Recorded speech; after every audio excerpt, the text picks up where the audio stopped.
জাতিসংঘের সাধারণ পরিষদের অধিবেশনে যোগ দিতে এসে নেটিজেনদের নজর কেড়েছেন পাকিস্তানের প্রধানমন্ত্রী শাহবাজ শরীফ। নিউ ইয়র্কে জাতিসংঘ সদর দপ্তরে প্রবেশের সময় এক ভারতীয় সাংবাদিকের প্রশ্নের সম্মুখীন হন তিনি। সেই প্রশ্নের কড়া জবাব দেন পাক প্রধানমন্ত্রী। শাহবাজের ওই কঠোর জবাব মুহূর্তেই ভাইরাল হয়ে যায়। ভারতীয় সাংবাদিকের প্রশ্নের জবাবে কি বলেছেন পাকিস্তানের প্রধানমন্ত্রী, বিস্তারিত জানাচ্ছেন শেখ ফরিদ। জাতিসংঘ সাধারণ পরিষদের অধিবেশনে যোগ দিতে এসে আন্তঃসীমান্ত সন্ত্রাসী তৎপরতা নিয়ে ভারতীয় এক সাংবাদিকের প্রশ্নের মুখে পড়েন পাকিস্তানের প্রধানমন্ত্রী শাহবাজ শরীফ। নিউ ইয়র্কে জাতিসংঘ সদর দপ্তরে প্রবেশ করার ঠিক আগে তাকে এই প্রশ্নের সম্মুখীন হতে হয়। পরে তার ভাষণে তিনি কাশ্মীর, পানি বণ্টন চুক্তি এবং ভারতের সঙ্গে সংঘাত নিয়ে পাকিস্তানের অবস্থান তুলে ধরেন।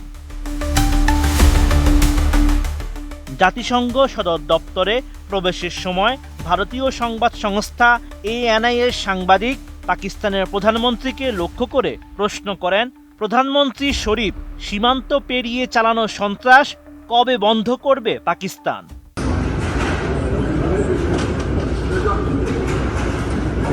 Prime Minister Sharif, when are you going to stop cross-border terrorism?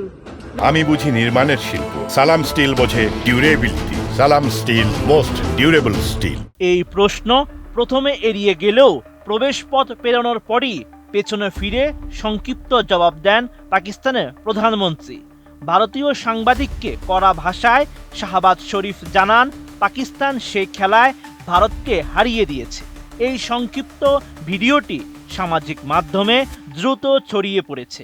সেই সঙ্গে শাহবাজের এই জবাব নিয়ে আলোচনা চলছে সামাজিক মাধ্যমে। তার এমন অবস্থানের প্রশংসাও করেন নেটিজেনরা। When are you going to stop cross-border terrorism, Pakistan Prime Minister? Cross-border terrorism, we are defeating this.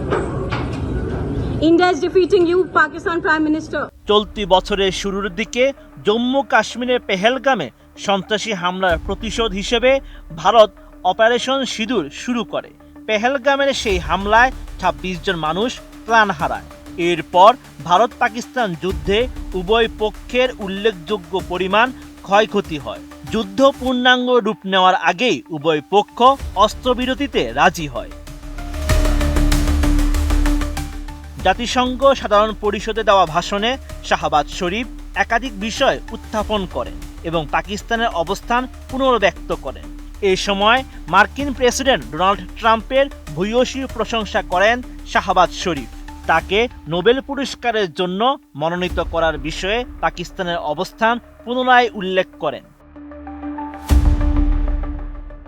এছাড়া জাতিসংঘের ভাষণে সিন্ধু পানি বণ্টন চুক্তি স্থগিত করার বিষয়টি উত্থাপন করেন শাহবাজ। পাকিস্তানকে ভুক্তভোগী হিসেবে তুলে ধরে তিনি দাবি করেন, এই ধরনের পদক্ষেপ যুদ্ধ পদক্ষেপের শামিল। প্রতি বছরের মতো এবারও পাকিস্তান কাশ্মীর প্রসঙ্গ উত্থাপন করে এবং কাশ্মীরি জনগণের পাশে থাকার অঙ্গীকার করে। শাহবাজ শরীফ তার ভাষণে দাবি করেন, যুদ্ধে পাকিস্তান 7টি ভারতীয় জেট বিমান ভূপাতিত করে। তবে ভারত রাইট অফ রিপ্লাই প্রয়োগ করে এই দাবির কঠোর জবাব দেয়। ভারতীয় প্রতিনিধি জানান, যদি ধ্বংসপ্রাপ্ত রানওয়ে এবং পুড়ে যাওয়া হ্যাঙ্গারকে বিজয়ের মতো দেখতে হয়, যেমনটা প্রধানমন্ত্রী দাবি করেছেন, তবে পাকিস্তান তা উপভোগ করতে পারে। Sheikh Farid, ATN news.